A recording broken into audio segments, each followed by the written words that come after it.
Jamie? Russia's plans in just 6 days to start loading fuel into one of Iran's reactors, raising new and very serious concerns for the U.S. and other countries, in particular Israel. The U.S. wants evidence showing that Iran won't use this fuel to make nuclear weapons. Not getting that yet. A top Iranian lawmaker actually defending the fuel delivery and the firing up of the reactor 6 days away. Dan Gilliman is a former Israeli ambassador to the United Nations and a Fox News contributor joining us now live from Tel Aviv. Ambassador, good morning. Thank you for being with us. Good morning, Jamie. It's always good to be with you. Thank you, sir. I know there's a delay. Now we know how long. I want to ask you, Ambassador Gilliman, no one else is really stepping up to the plate to stop Iran from doing this, getting this fuel from Russia, loading it, and firing up that reactor. What will Israel do? Is this the game changer? Is it time? I think this very well may be the game changer. I believe that Saturday is a watershed moment. This should be a wake-up call for the international community, for the UN, for the US.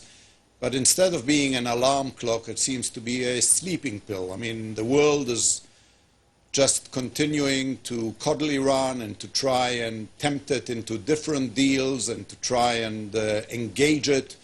I think we're beyond that point. I think that by doing what they're going to start doing on Saturday with the aid of the Russians, Iran is defying the international community, is thumbing its nose at the US, and is actually going ahead and on the verge of producing a nuclear bomb. And therefore, I believe that the world should stop just waiting for Iran to be nice and make sure that Iran realizes that the world means business. If nobody else stops Iran, I assure you Israel will.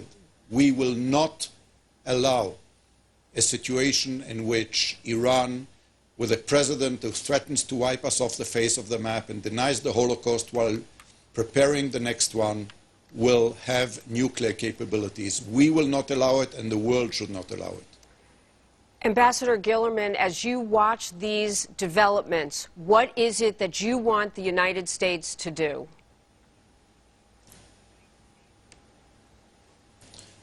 I think the United States should make it very clear to the Iranian leadership that enough is enough, that the clock has run out, that Iran has defied the world for too long and the world has taken it for too long.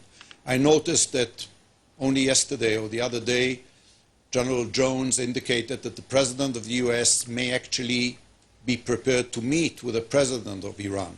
This is very reminiscent of another meeting that took place over 70 years ago when Chamberlain came back with that piece of paper. I believe that we should learn the lessons of history. We should realize that Iran is indeed defying the international community and is on a quest to become a nuclear power. This is a threat not just to Israel. It's to Iran's neighbors, it's to the Arab states, it's to the Gulf states, it's to the international community. This terror-supporting engine, this country that is indeed one of the world's main perpetrators, harborers, and financiers of terror should not be allowed to possess a bomb. And what the President of the United States should do is tell the Iranian leader, stop, or all other options are on the table, but make it very clear that the United States and its allies and the international community, which has been defied time and time again in spite of United Nations sanctions, will not allow Iran to become a nuclear weapon. This is unacceptable.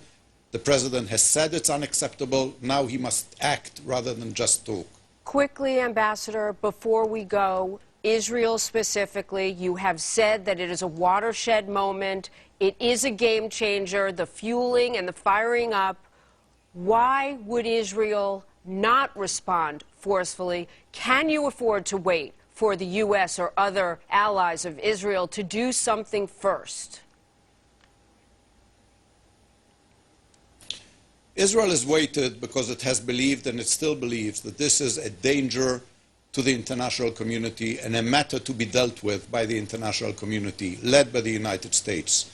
But at the same time, Israel cannot wait indefinitely and will not wait indefinitely. We haven't in the past, and we won't in the future. And I assure you, Jamie, then that if we do feel that time has indeed run out, and it is running out, unfortunately, very quickly, we will act. We have the capability, we have the capacity, we have the technology. We hope we won't have to use it, but if we do, we will. Ambassador Dan Gilliman, your message is very clear. Thank you so much for joining us today. Take care. Thank Eric? you, Jamie.